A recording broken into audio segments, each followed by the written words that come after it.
அனைவருக்கும் வணக்கம். திமுகவின் தேவை தமிழகத்திற்கு தீர்ந்துவிட்டது. ஒரு காலத்தில் ஹிந்தி எதிர்ப்பு, கடவுள் மறுப்பு, தனி தமிழ்நாடு போன்று கொள்கைகளை முன்னிறுத்தி அரசியல் செய்து வந்தார்கள். இன்றைய நிலையில் இவைகளுக்கான தேவைகள் ஏதுமில்லை. எனவே கொள்கை பிடிப்புள்ள தொண்டர்கள் யாருமே திமுகவில் இல்லை. தொண்டர்கள் இல்லாத கட்சி விரைவில் அழியும். மு.க. ஸ்டாலின் காலத்திலேயே அது நடக்கும்.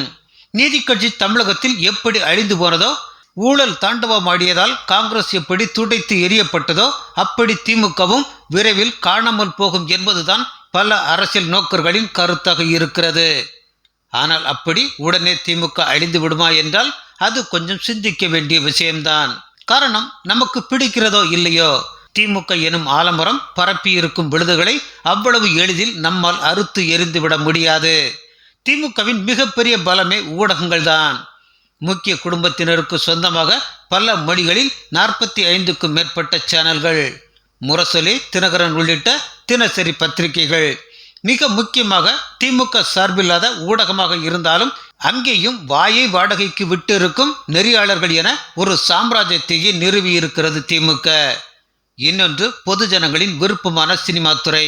தொண்டை நடுங்கி ஸ்டார்கள் முதல் அடுத்தவன் மனைவியை அட்டை போடும் குட்டி ஸ்டார்கள் வரை திமுகவின் பிடியில்தான் உள்ளனர். அநீதிக்கு எதிராக பொங்கி எழுவது, நேர்மைக்கு ஆதரவாக போராடுவது எல்லாம் சினிமாவில் மட்டும்தான். ஆக மக்களுக்கு எந்த விஷயம் போய் சேர வேண்டும், எது போய் சேரக்கூடாது என்பதை இவர்களே தீர்மானிக்கிறார்கள். மொத்தத்தில் மக்களை ஒருவித மாய வலையில் சிக்க வைத்திருக்கிறது திமுக என்றால் மிகை அல்ல.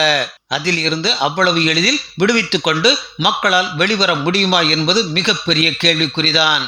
அது தவிர தமிழகத்தின் பெரும்பான்மை வாக்காளனுக்கு திமுகவின் தேவை இன்னும் இருக்கிறது. அவர்களுக்கு ஊழலை பற்றி எந்த கவலையும் இல்லை. நீங்கள் அடிப்பதில் எங்களுக்கும் கொஞ்சம் கொடுங்கள், இலவசங்கள் என்ற பெயரில் எதையாவது கொடுத்து கொண்டே இருங்கள் என்ற மனநிலையில் உள்ளவர்கள் இருக்கும் வரை திமுகவினர் கவலைப்பட வேண்டியதில்லை.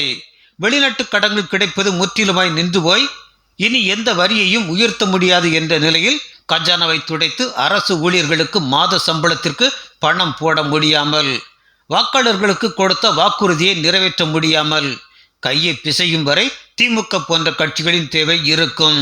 அதன் பின்பே இதற்கொரு முடிவு கிடைக்கும்.